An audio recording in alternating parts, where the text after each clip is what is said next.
कथा विश्व के परिवार सदस्यों, आज हम लेके आए हैं कहानी जिसका शीर्षक है सुंदर आध्यात्मिक और भावपूर्ण कहानी। रेत में डाला इत्र, भीग गए बिहारी जी। एक व्यक्ति एक बहुत कीमती इत्र लेकर आए थे क्योंकि उन्होंने संत श्री हरिदास जी महाराज और बाकी बिहारी के बारे में सुना था। उनके मन में आया कि मैं बिहारी जी को ये इत्र भेंट करूं।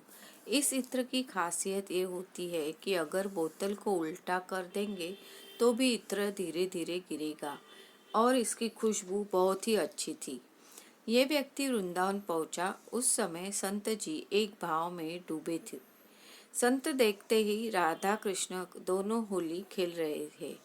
जब उस व्यक्ति ने देखा कि ये तो ध्यान में है तो उसने वह इत्र की शीशी उनके पास रख दी और पास में बैठकर संत की समाधि खुलने का इंतजार करने लगा। तभी संत देखते हैं कि राधा जी और कृष्ण जी एक दूसरे पर रंग डाल रहे हैं। पहले कृष्ण जी ने रंग से भरी पिचकारी राधा जी के ऊपर मारी और राधा रानी सिर से लेकर पैर तक रंग में रंग गई।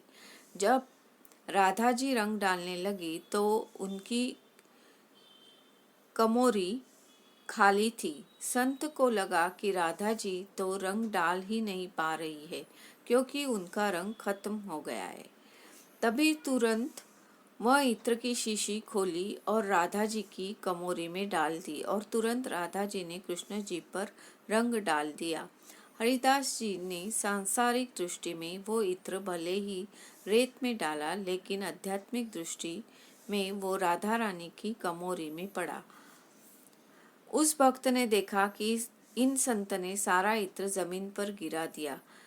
उसने सोचा, मैं इतनी दूर से इतना महंगा इत्र लेकर आया था, पर इन्होंने तो इसे बिना देखे ही सारा का सारा रेत में गिरा दिया। मैंने तो इन संत के बारे में बहुत कुछ सुना था, लेकिन इन्होंने मेरे इतने महंगे इत्र को मिट्टी में मिला दिया। वह कुछ भी न बोल सका। थोड़ी देर बाद संत ने आंखें खोली। उस व्यक्ति ने संत को अनमनी मन से प्रणाम किया। अब वो व्यक्ति जाने लगा। तभी संत ने कहा, आप अंदर जाकर बिहारी जी के दर्शन कर आए। उस व्यक्ति ने सोचा कि अब दर्शन करे या न करे क्या लाभ। इन संत के बारे में जितना सुना था सब उसका उल्टा ही पाया है।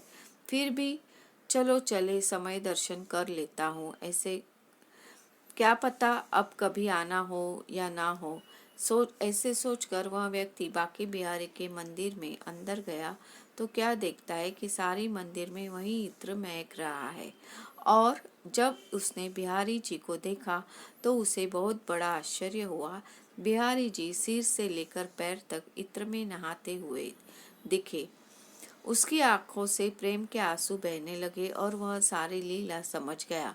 तुरंत बाहर आकर संत के चरणों में गिर पड़ा और उन्हें बार बार प्रणाम करने लगा।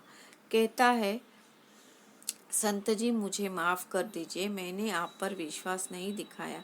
संत ने उसे माफ कर दिया और कहा कि भैया, तुम भगवान को भी सांसारिक दृष्टि से देखते हो, लेकिन मैं संसार को भी आध्यात्मिक दृष्टि से देखता हूँ।